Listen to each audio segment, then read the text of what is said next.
the 6th century BC, Judean captives in Babylon wrote the first edition of the Hebrew Bible.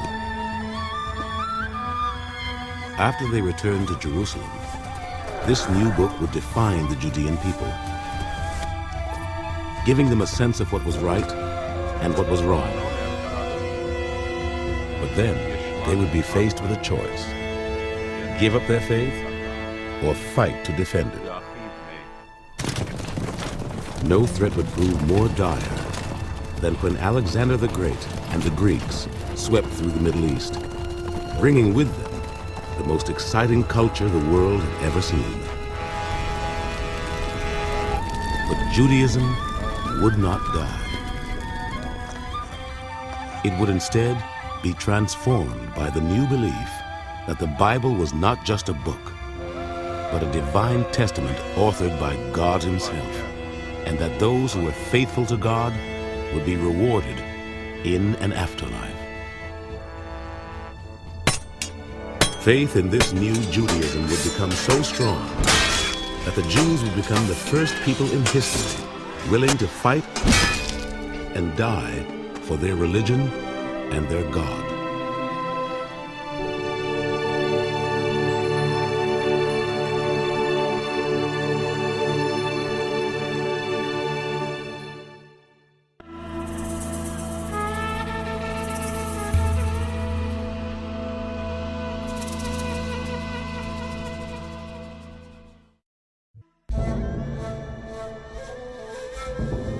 In 538 BC, the Persians conquered Babylon. Then the Persian king freed all of the Babylonians' captives. One people he encouraged to return home were the Judeans.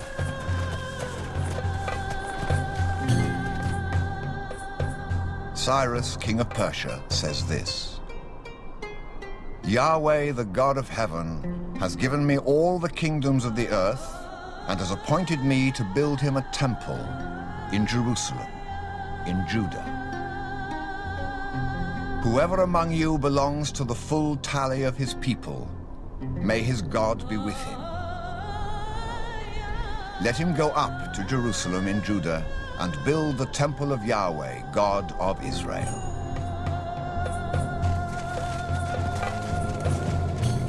But returning to a land their grandparents had left decades before was a daunting challenge. And many Jews who had made successful lives for themselves remained in Babylon. It was the adventurous and the deeply religious who were drawn to Jerusalem to rebuild the temple.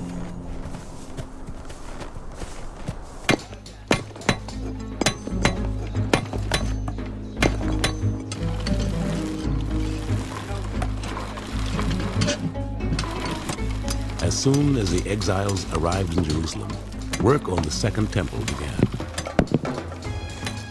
The book of Ezra described the excitement that filled the air. The people contributed money for the masons and carpenters, and food, drink, and oil for the men from Sidon and Tyre, who brought cedar wood from Lebanon by sea, for which Cyrus, king of Persia, had given permission. The priests in their robes stood forward with trumpets, and the Levites with cymbals, to praise Yahweh. Then all the people raised a mighty shout of praise, since the foundations of the temple had now been laid. Many of the older priests and heads of families who had seen the first temple wept. But many others shouted aloud for joy.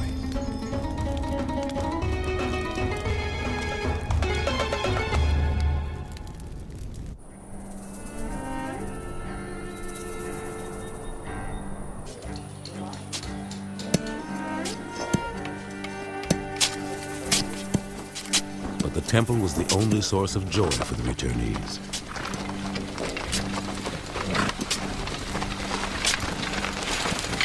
The rest of their world was grim. The only Judeans the Babylonians had left behind were the poorest of the peasants. Now, their descendants were on the verge of starvation as they struggled to eke out a living from the land.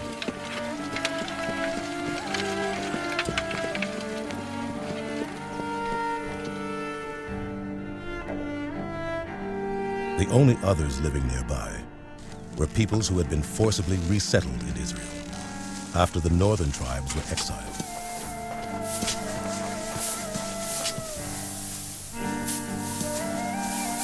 These foreigners would do all they could to keep the returnees from gaining a foothold in Jerusalem, for they viewed them as rivals for control of the region.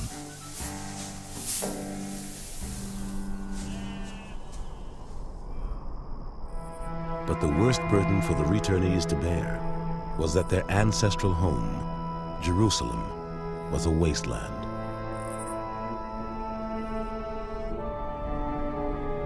The city of Jerusalem is still in ruins.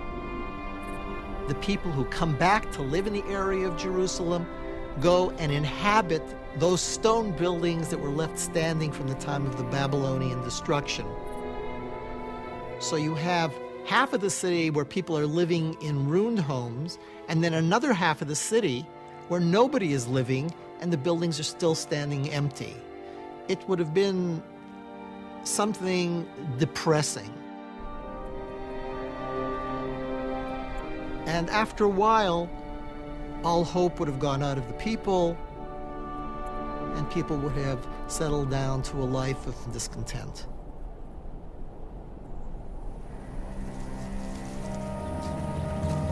Soon, even the building of the temple slowed to a crawl, crippled by conflict between the returnees and the foreigners. The ruthless uprooting of groups like the Judeans, who were then resettled with peoples of entirely different ethnicity and religion, had led to turmoil throughout the Middle East.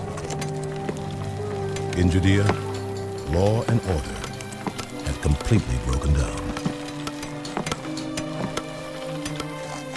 By convincing the Persians that the Jews were planning to rebel, the foreigners won an order suspending the rebuilding of the temple. Eventually, the Jews received permission to continue, but were too poor and too apathetic to finish the work.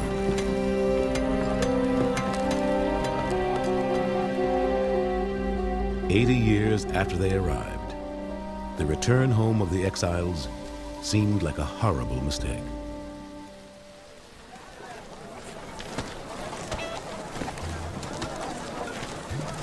But then, a remarkable man arrived in Jerusalem. His name was Ezra, and he had been sent by the Persian king to restore order to Jerusalem. Artaxerxes, king of kings, to the priest Ezra. Greetings. Now here are my orders. You are being sent to Judah and Jerusalem. You are to appoint magistrates and scribes to administer justice for all who know the law of your gods. And you are to teach it to all who do not know it. Ezra is a scribe and a priest. One didn't become a scribe because he was born a scribe. One became a scribe by dint of talent, intelligence, literacy, and creativity. So now comes back to Jerusalem a man of rank and privilege and political power.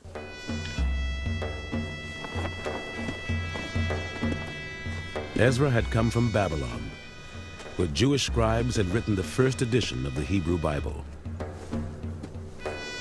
But the mostly illiterate returnees knew nothing about the book, or its stories, or its laws. Now Ezra had a surprise for them. Ezra didn't come to Jerusalem empty-handed. He came with a book. And that book was almost certainly the Torah, the first 5 books of the Bible in the form that we have it today. And he said to the people, this is what we're about, and this is how you must live.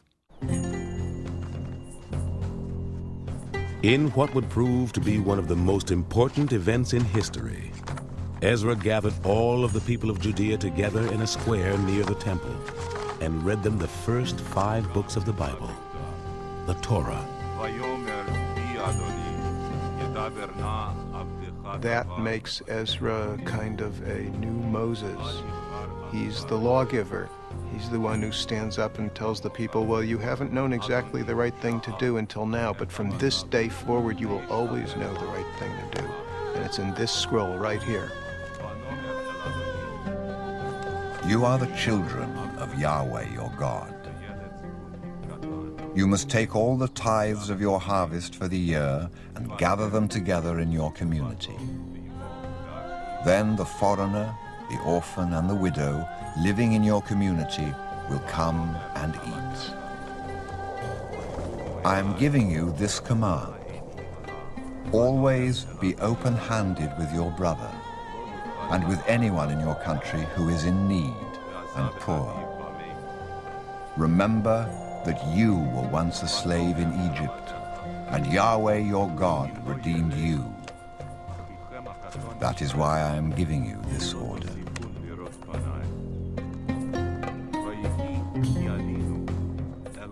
The central possession of the Jews is the Torah, and it became the central possession of the Jews that day, the day that Ezra had it read in Jerusalem.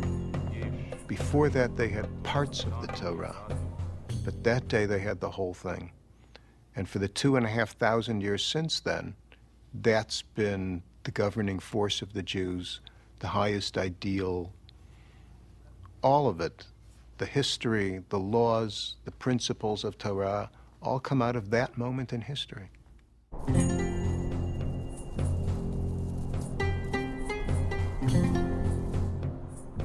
After the ceremony in which Ezra read the Torah, the people of Judea were asked to sign a contract agreeing to live according to the laws of the Bible.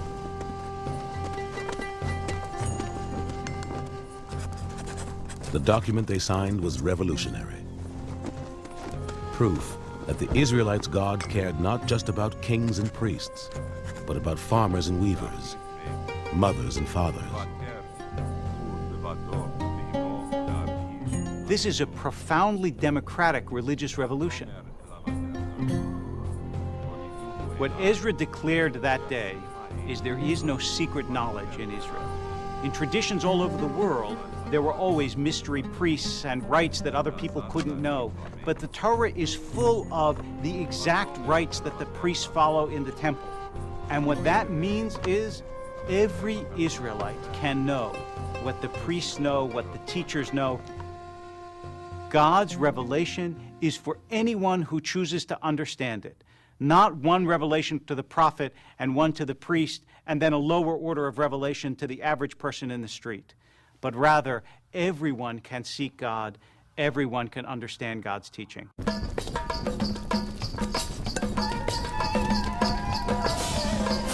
Ezra's call for all Jews to participate in the covenant revitalized Jerusalem. The temple especially was transformed. For the Torah required that the temple play a central role in Jewish life.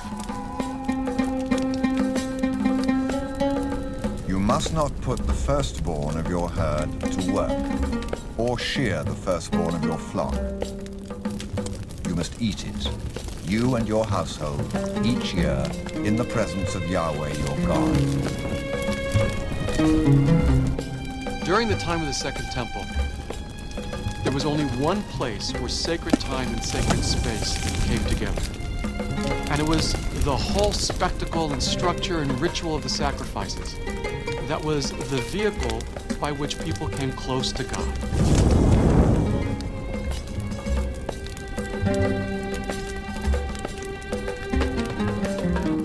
So if you lived in the north of Israel, and it came time to celebrate Passover. You wanted to bring an animal, one of your animals, to the temple, you would sell your animal, take that money, make the pilgrimage to Jerusalem, buy another animal, and bring it to the temple. And you can imagine that with all of that preparation, what that moment must have been like for a penitent who came all that distance, went through all that trouble. That moment finally came when he laid his hands on this animal and established it as, this is my gift to God. This is what I'm going to eat along with God, in God's presence. You can imagine the power of that.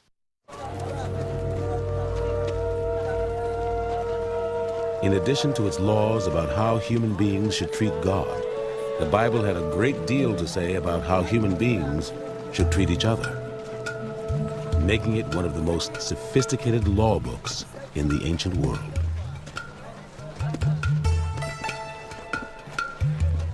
And yet, for a man to administer laws that were written centuries earlier was not an easy task. One law forbid Jews to marry foreigners, to keep them from worshiping foreign gods.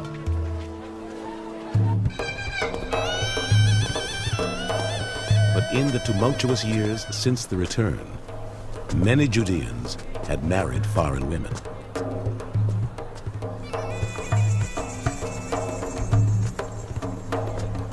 After great deliberation, Ezra decided he had no choice but to order these men to divorce their wives. You have committed treason by marrying foreign women.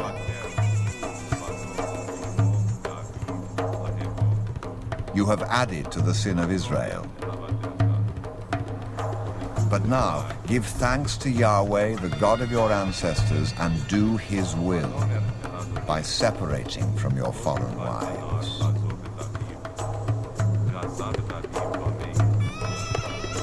Ezra's conception of the Jewish people was as a holy people, Zerah Kodesh, he called them. And that was important to him precisely because they lived not alone, but among other peoples.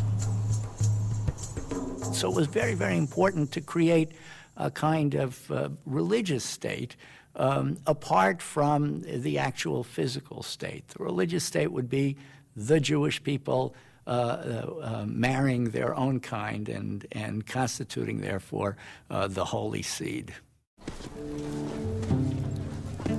The divorcing of foreign wives, with which some Jews bitterly disagreed, was a sign of the challenges to come.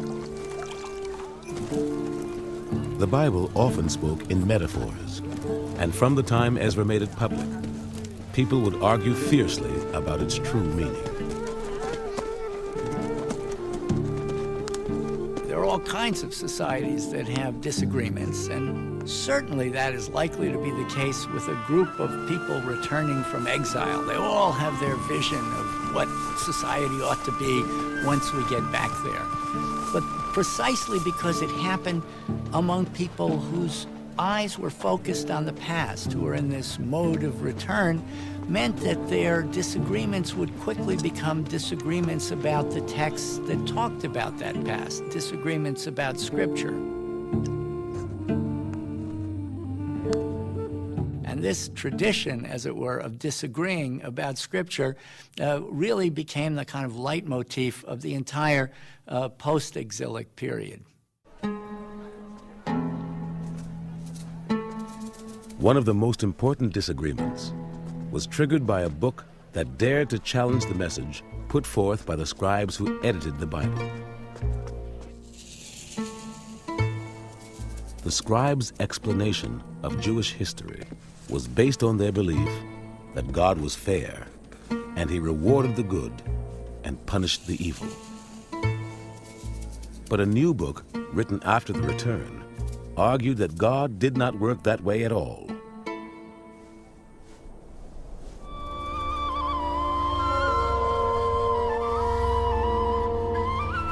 The hero of the book, a wealthy and upright man named Job, suffered a series of catastrophes. Job's crops were destroyed by drought. His flocks, killed by disease, and all 10 of his children died. Then Job's own body was racked by illness. As he sat by the roadside, mourning the loss of all he held dear in sackcloth and ashes, Job posed one of life's great questions. Why is it that bad people often prosper while good people often suffer?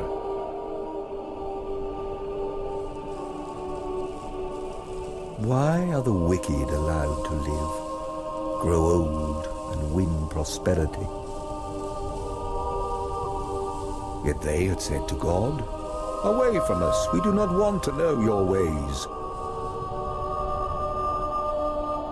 I rescued poor men when they cried, and orphans, people none would help. Desperate, ruined men would bless me, and I brought song to the widow's heart. Yet horror has rolled over me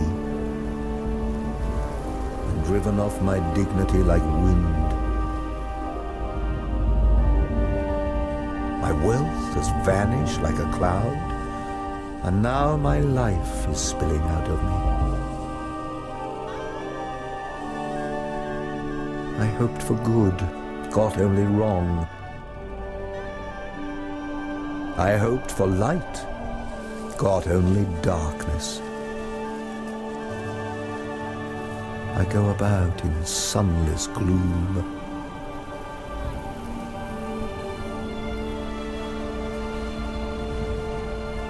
Job seems to be reacting to the view that there is basically one powerful, good God in the world who can be counted on to reward the righteous and punish the wicked.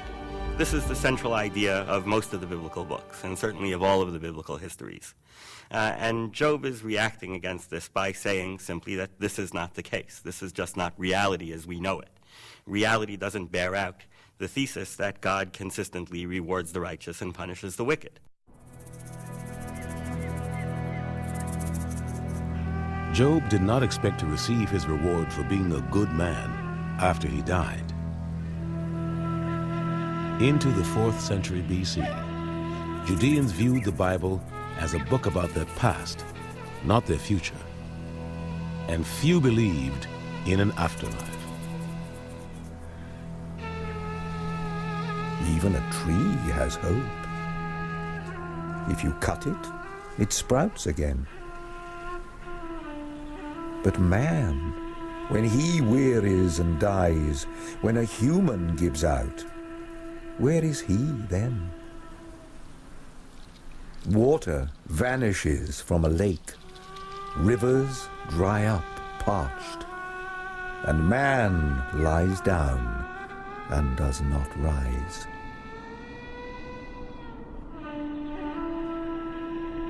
The philosophy of Job would become a critical challenge to Judaism. If there was no reward for being good, no punishment for being bad, then why bother obeying God's laws?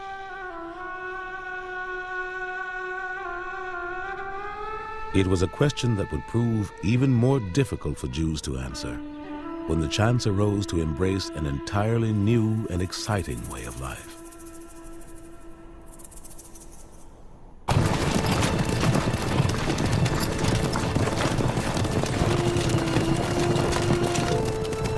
In the 4th century BC, a remarkable people invaded the Middle East.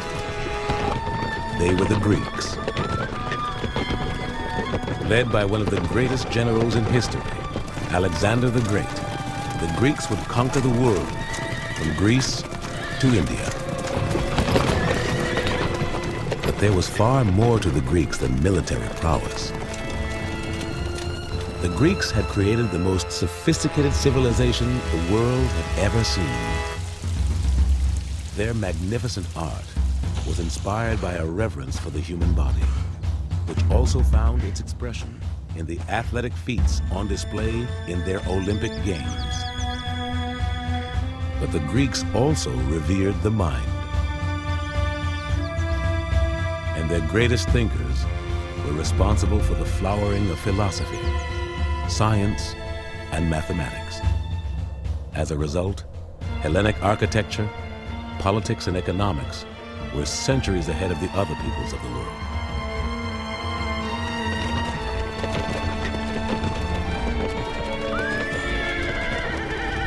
For the Jews, the takeover of most of the known world by the Greeks was a threat more dire than any a mere army could pose.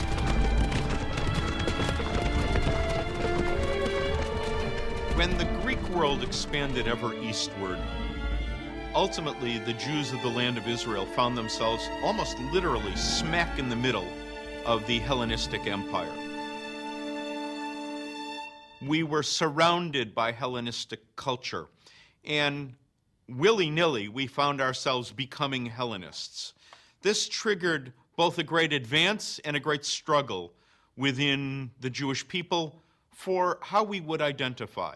Would we simply succumb to Hellenism, or would we somehow maintain our unique identity as a people?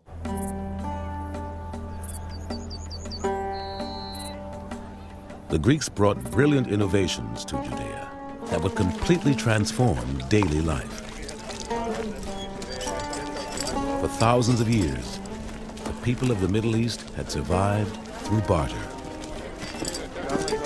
But the Greeks encouraged the widespread use of money. Suddenly, merchants throughout the region could sell their goods to anyone, anywhere. Economically, the world was now open. People start leaving their villages, leaving their towns. For the first time in world history, we're going to find large numbers of people moving more than 20 or 30 miles from their village. And Jews were no different from others. This, I think, was the great innovation of the Hellenistic world, the mass movement. Greek culture offered Jews exciting new opportunities. The many farmers who produced olive oil could now sell their oil in cities from Alexandria to Athens. As this trade flourished, Jewish communities were established in cities throughout the Greek Empire. And new Greek cities were built in Judea. But as the Greek influence in Jewish life grew, more and more Jews worried that their own culture was about to be crushed.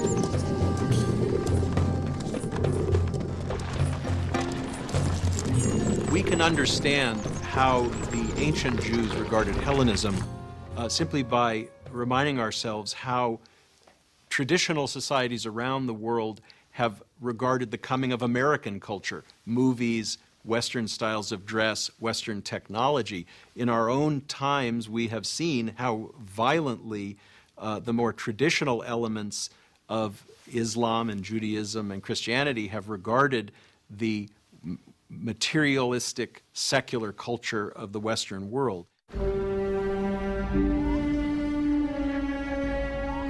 As this remarkable new culture swept from its cradle in Greece across the Middle East, devout Jews faced a monumental challenge.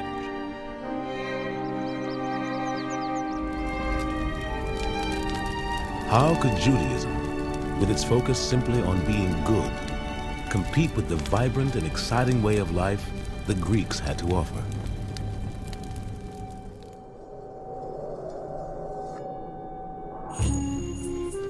But then, Judaism underwent a revolutionary transformation. It began with a teacher who lived in the 2nd century BC named Ben Sira. Ben Sira was deeply influenced by the Greek philosophical tradition of Socrates and Plato. Happy the man who meditates on wisdom and reasons with good sense,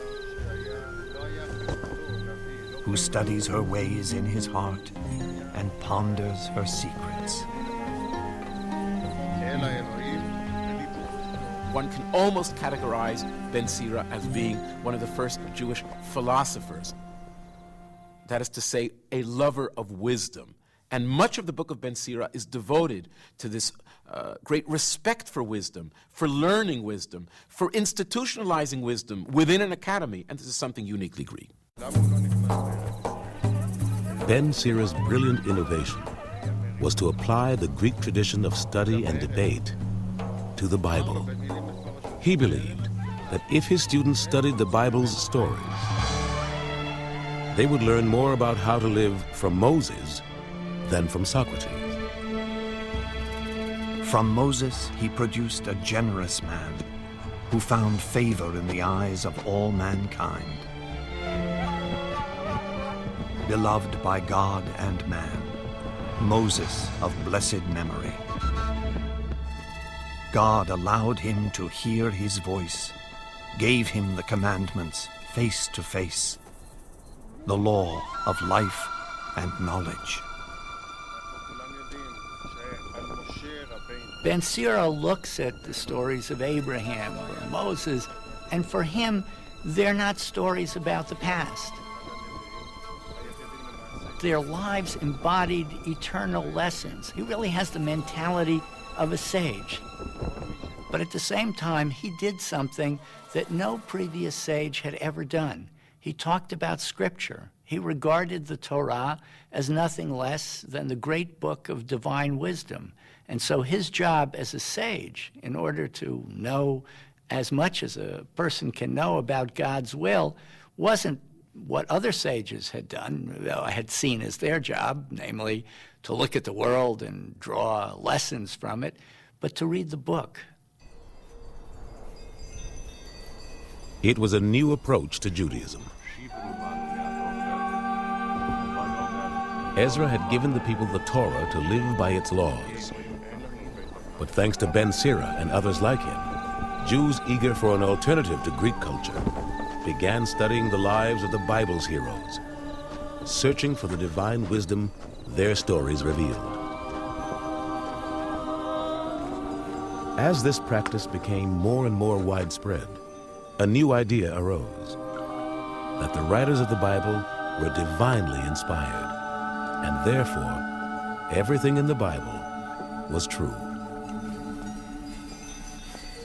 The idea of divine inspiration of Scripture seems to have emerged actually rather slowly and piecemeal. There are many, many biblical prophets who say what they say in the name of God. God told me to say this, and here's what he said. But gradually, as time went on, this notion of the divine inspiration of Scripture or the divine authorization of Scripture came to be spread rather uniformly to all parts of the Bible.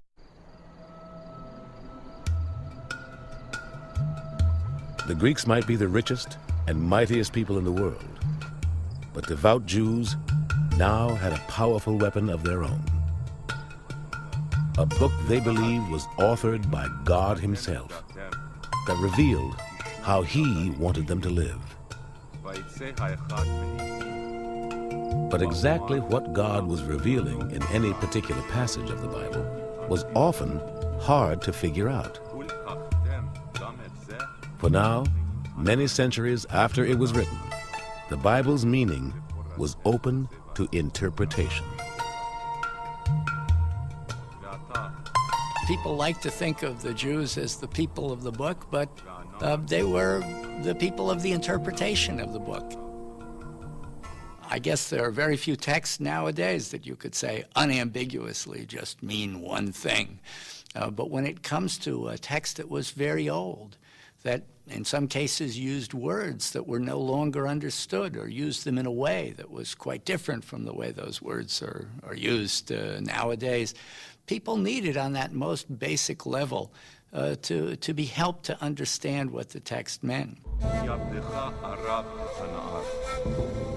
The uncertainty over what the Bible was saying gave its interpreters tremendous freedom.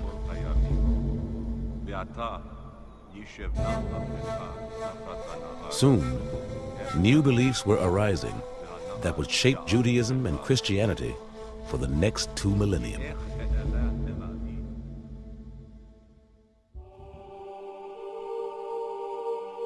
The most important new belief was an answer to the great question of why human beings should be good. For in the 2nd century BC, some Jews began to believe that the dead would one day be resurrected and judged, with the good sent to heaven and the evil to hell.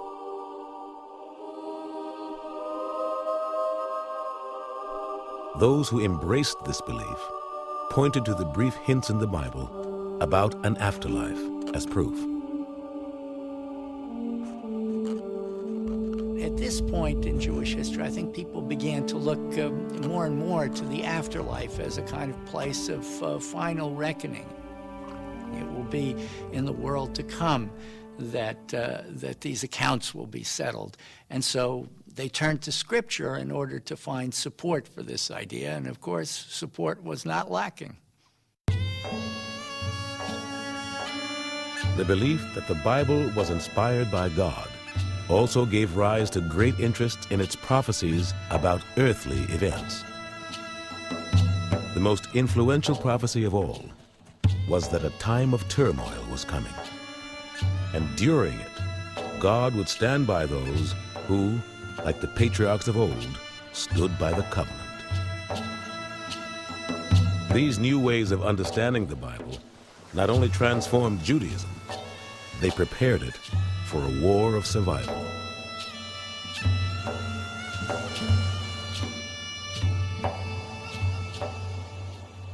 After the death of Alexander the Great, a new Greek dynasty called the Seleucids seized control of the Middle East.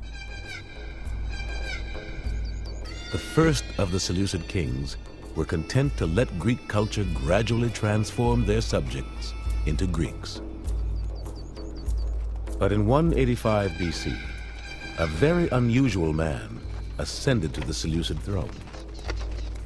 He was Antiochus IV, but he was known to his subjects as Antiochus the Madman. One of Antiochus' first decrees, recorded in the book of Maccabees, demanded that all his subjects replace their ancestral traditions with Greek ones.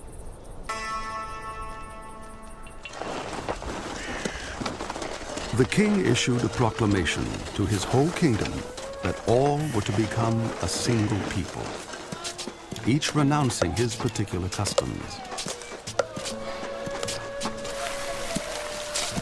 Many peoples of the region had already adopted the Greek way of life, but not devout Jews. Now they would be faced with a choice: give up their faith or fight to defend it.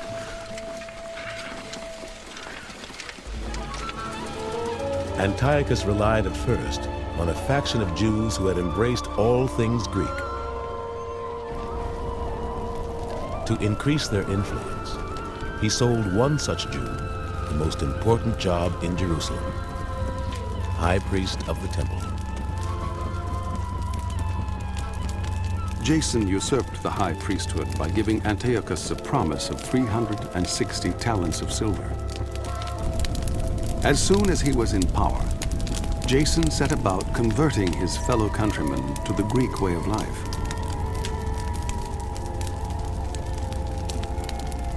For a high priest in Jerusalem in the 2nd century, the question was quite simple. Do I jump on the Greek bandwagon or not? Do I remain separate, or do I throw my lot in with a social process that had taken over all of the Middle East at this time? We find high priests that were willing to take that extra step and to throw their lot in with the lot of Antiochus IV Epiphanes. This would create a reaction, a violent reaction, because there were Jews who considered this to be nothing less than heresy.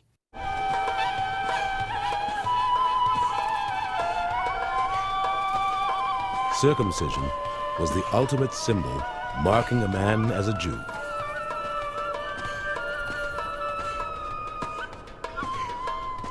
But under the new high priest, many temple priests began having cosmetic surgery to disguise their circumcisions, so they could take part naked in the Greek games. the Hellenizing process reached such a pitch that the priests ceased to show any interest in the services of the altar. They would hurry to take part as soon as the signal was given for the games. There were certain things about Greek culture and civilization that were totally unacceptable to the Jews. Among these, of course, was the religious concept of a multiplicity of gods. You cannot possibly imagine such a thing as being acceptable to Jews. Also, there were certain kinds of behavior. For example, the gymnasium with naked athletics. But really behind that isn't so much the nakedness as the virtual worship of the human body. These types of concepts, theological and we might say behavioral, were just totally unacceptable to most Jews. According to the book of Maccabees, the ultimate insult to the Jews came when Antiochus ordered that the heart and soul of Judaism, the temple in Jerusalem, be transformed into a Greek temple.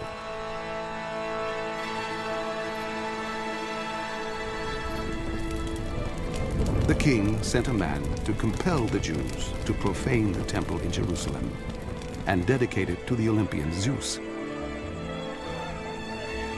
The temple was filled with reveling and debauchery by the pagans, who took their pleasure with prostitutes and had intercourse with women in the sacred precincts.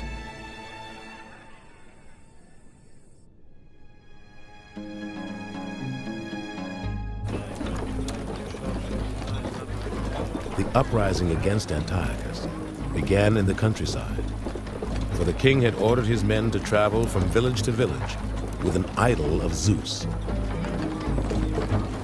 The king's commissioners came to the town of Modein to make them sacrifice. Many Israelites gathered around them, but Mattathias and his sons drew apart. The king's commissioners then addressed Mattathias. "You are a respected leader, a great man in this town. Be the first to step forward and obey the king's decree. You and your sons shall be honored with gold and silver and many presents." Raising his voice, Mattathias retorted, "Even if every nation living in the king's dominion obeys him, I, my sons, and my brothers will still follow the covenant of our ancestors." As he finished speaking, a Jew came forward in the sight of all to offer sacrifice on the altar. When Mattathias saw this, he was fired with zeal. He killed the king's commissioners and tore down the altar. Then he fled with his sons into the hills. Mattathias and his sons would soon become known as the Maccabees. Their uprising was proof that the Jews' commitment to the religion of the divine book had become so strong they would die to defend it. The Maccabees went to war to put an end to the religious persecution, to reclaim the temple, to purify it. In the history of the world, this is the very first war that we know of that people went to war over religious freedom or freedom of conscience. This is the first time a state tampered with a religious tradition, which resulted in the people saying, "No, we will go to fight. We cannot tolerate this." That is the War of the Maccabees. Many of the Maccabean rebels hid in caves in the countryside to avoid Antiochus' army. Not only were they greatly outnumbered, they faced the serious handicap of having to fight according to biblical law. The Bible said it was illegal to fight on the Sabbath day. So when the Greeks tried to smoke out a large group of rebels during Sabbath, the rebels decided they would rather die and seek their reward in the next life than break God's law. They offered no opposition. Not a stone was thrown. There was no barricading of the hiding places. They only said, "Let us all die innocent. Let heaven and earth bear witness that you are massacring us with no pretense of justice." The attack was pressed home on the Sabbath itself, and they were slaughtered with their wives and children to the number of 1,000 persons.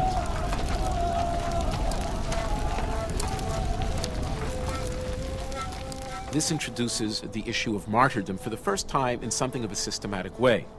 We hear of Jews, for instance, refusing to fight on the Sabbath, and they are martyred.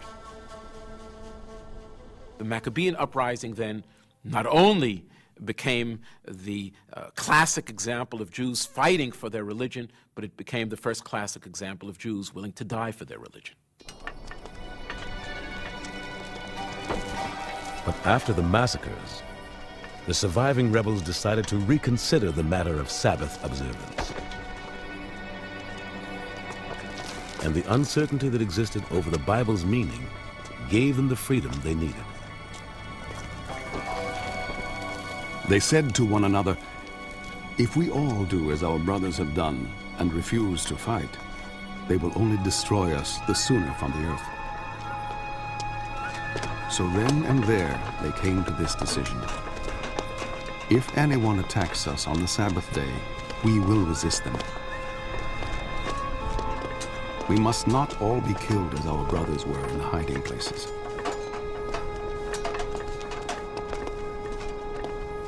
The Maccabees ruled, and it seems to have been followed by Jewish tradition forever after, that in a defensive war, one not only was permitted to set aside Sabbath restrictions, but one was obligated to do so.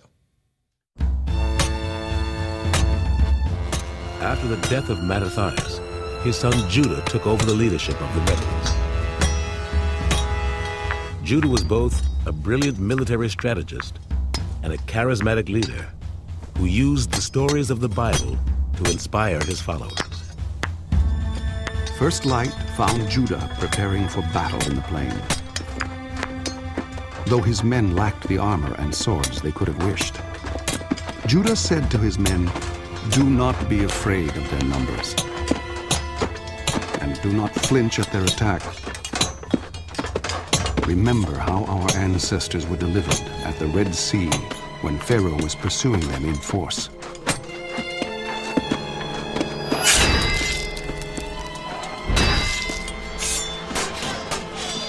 The foreigners looked up, and seeing the Jews advancing against them, came out of the camp to join battle. Judah's men sounded the trumpet and engaged them. The pagans were routed and fled toward the plain, and all the stragglers fell by the sword.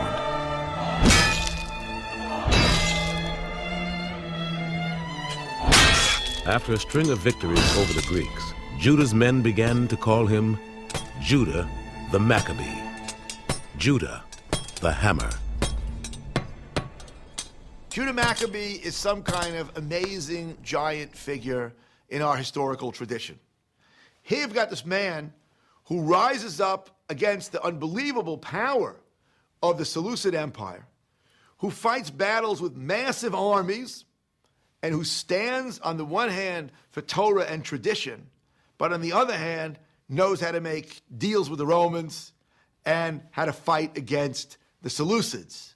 So we are speaking here about someone who must have been literally a giant in his own time. In 164 BC, 3 years after the revolt began, the Maccabees finally conquered Jerusalem. Their first official act was to remove all Greek influence from the temple and rededicate it to their one true God. Maccabeus and his companions restored the temple and the city. They purified the sanctuary and built a new altar. Then, striking fire from flints, they offered the first sacrifice for 2 years, and burned incense and lit the lamps. Judah Maccabee will enter the city, he will have to purify the temple. Because the temple had gone through a process of Hellenization, pagan rites had been introduced into the temple, and Judah Maccabee would purify, rededicate the temple, this of course leading to the renowned festival of Hanukkah, the dedication of the Jewish temple anew.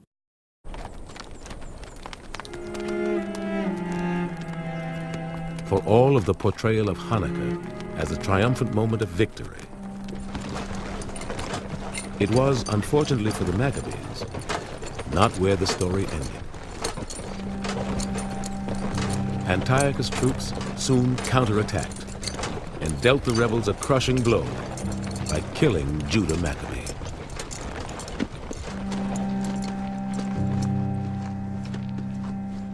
All Israel wept and mourned him deeply. And for many days they repeated this dirge. What a downfall for the strong man. The man who kept Israel safe.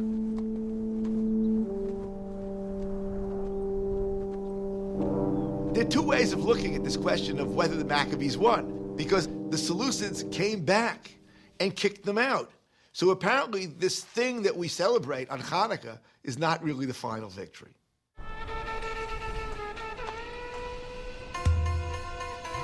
In the true story of the Maccabees, it was not military might that ultimately won the day, but politics and negotiations. After Judah's death, his brother Jonathan took over leadership of the rebels. By 152 BC, Jonathan had 10,000 soldiers under his command. But instead of starting a new war, Jonathan made a bargain with one of two Greek generals who were fighting for control of the Seleucid Empire. There were two pretenders to the Seleucid throne competing for the rule of Syria. Jonathan shrewdly threw his weight and his soldiers behind the weaker, getting in return an agreement that he would be high priest and ruler of the Jewish people. Jonathan's bargain was successful. Judea was independent for the first time since the dynasty of King David. The reign of the Maccabees brought a sense of renewal to Judea. Those Jews who looked to their divine book to understand the world drew particular encouragement. For them, the Maccabees' victory against overwhelming odds was proof of the Bible's promise that God would come to the aid of those who were willing to fight for their faith. The meaning that was attached to Hanukkah was obvious, that if one is fighting a righteous war, the few can defeat the many, the righteous can defeat the wicked. This becomes a mainstay not only in Jewish tradition, I would say, but in Judeo-Christian tradition. The idea that one ought to be willing to die for one's belief, martyrdom, and clearly the steadfastness. I think the word is almost zealotry. In fact, the book of Maccabees almost plays on this idea that one should be zealous for the law, and God comes to the aid of those who are zealous for the law. This conviction that the fate of the Jews depended on defending God's laws at all costs would only grow in the years ahead. And it would set the stage for a true cataclysm when another great empire arrived in the Middle East, the Romans.